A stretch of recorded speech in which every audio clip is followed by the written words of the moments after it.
ফের এসআইআর আতঙ্কে মৃত্যু হলো বাদুড়িয়ার যদুরহাটের বাসিন্দা সফিকুল মণ্ডলের, বয়স 57 বছর। এসআইআর এর আতঙ্কে আত্মহত্যা করেন বলেই জানা যায়। জিজ্ঞাসাবাদ সূত্রে পরিবার থেকে জানা যায় এখানে 100 বছরের বেশি দিন ধরে বসবাস করছেন। তারপর প্রথম স্ত্রী মারা যাওয়ার পর দ্বিতীয়বার আবার বিয়ে করে সফিকুল মণ্ডল।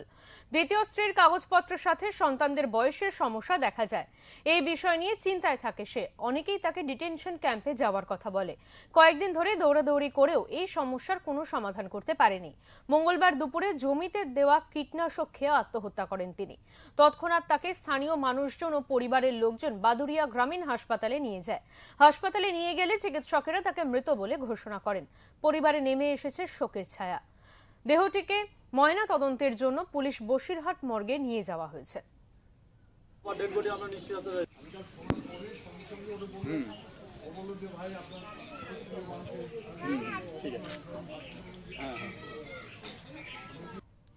ঘটনা ঘটেছে এই এসআইআর নিয়ে ঘটনাটা ঘটেছে। আজকের 15 দিন ধরে আমার বাবা দৌড়োদৌড়ি করে। আমার বাবার কাগজপত্রের কোনো সমস্যা নেই। আমরা এখানে আজকের 150-200 বছর ধরে আমরা এখানেই আছি। আমাদের কাগজপত্রের কোনো সমস্যা নেই। যেটুকু সমস্যা আমাদের সমস্যা নেই, আমাদের ভাইয়ের সমস্যা। আমার বাবার কাগজ ডকুমেন্টসে কোনো সমস্যা নেই। আমার বাবার দুটো বিয়ে, আমার মা মারা যায় 2002 সালে।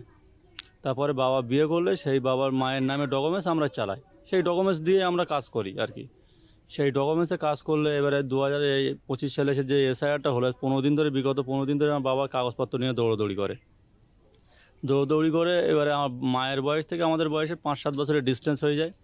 বলে যে তোমার হচ্ছে ডিটেনশন ক্যাম্পে যেতে হবে, ওখানে যেতে হবে। একটা আতঙ্ক মতো হয়ে ডকুমেন্টসের কাগজপত্র কোনো সংশোধন করার কোনো জায়গা পাচ্ছে না, ভয় খাচ্ছে। বিগত 4 দিন ধরে খাওয়া দাওয়া করে না, পুরো ডিপ্রেশনে চলে গেছে। ডিপ্রেশনে যাওয়ার পরে কালকেরে ও লোক সকাল থেকে আমার সঙ্গে ছিল, কথা বলছিল। এর ফাঁকে কখন গিয়ে মাঠে গিয়ে লুকিয়ে চুরিয়ে বিষ খেয়ে নিয়েছে। আত্মহত্যা করার জন্য বিষ খেয়ে নিয়েছে।